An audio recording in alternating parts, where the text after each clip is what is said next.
ఆంజనేయ స్వామి నానిపోతున్నాడు. ఏం ఆంజనేయ స్వామి నువ్వే నానిపోతాండవు, నీ స్వామి కూడా నాంతాడు చూడండి.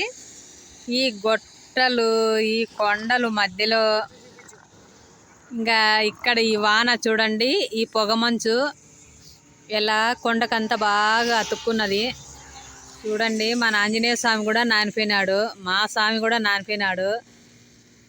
ఇక్కడ ఈ స్వామి ఎప్పుడు ఈయన ఇక్కడ గుడి నిర్మించుకుంటాడో నాకైతే చాలా బాధ అనిపిస్తుంది చూడండి మా. ఎందుకంటే ఈయనకు ఎవరు గుడి కట్టడానికి ముందుకు వస్తారో ఏమో ఈ మహానుభావుడే తెలియచేయాలన్నమాట. ఇక్కడ చూడండి మా, నీళ్ళన్నీ ఇలా నిలబడినాయి వర్షానికి. నాకైతే చాలా బాధ అనిపిస్తుంది, అంత ఇంత కాదు. ఈయనకి నిలబెట్టినాము మేము, విగ్రహం ఏమో నిలబెట్టినాము. ఈయన ఇలా తడిసి ముద్ద అవుతుంటేనే చూడలేకపోతున్నా,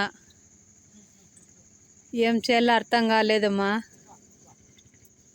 చూడండి వర్షానికి ఇక్కడంతా, ఇదంతా ఖాళీ ప్లేస్ అన్నమాట. ఇక్కడంతా ఈయనకు, ఈ ప్లేస్ అంతా ఈయనకే. హైవేకి దగ్గరలో ఉంది కానీ ఏ మహానుభావుడు వచ్చి ఈయనకి ముందుకు వస్తారో ఈయనే దారి చూపించాలన్నమాట. చూడండి మొత్తం ఇక్కడ అన్ని నీళ్ళు నిలబడిపోయినాయి. మా చేతనొచ్చిన కాటికి మేము చేసినాము స్వామి, మాదైతే తప్పు ఏమీ లేదు. మళ్ళీ మన్నించి నీ కార్యక్రమాన్ని నువ్వే నెరవేర్చుకోవాలా. చూడండి స్వామి,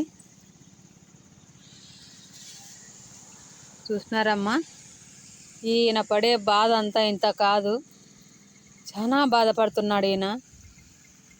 చూడండి మా, మొత్తం అంతా నానిపోయినాడు ఈయన, పైనుంచి అంతా నాన్నాడు.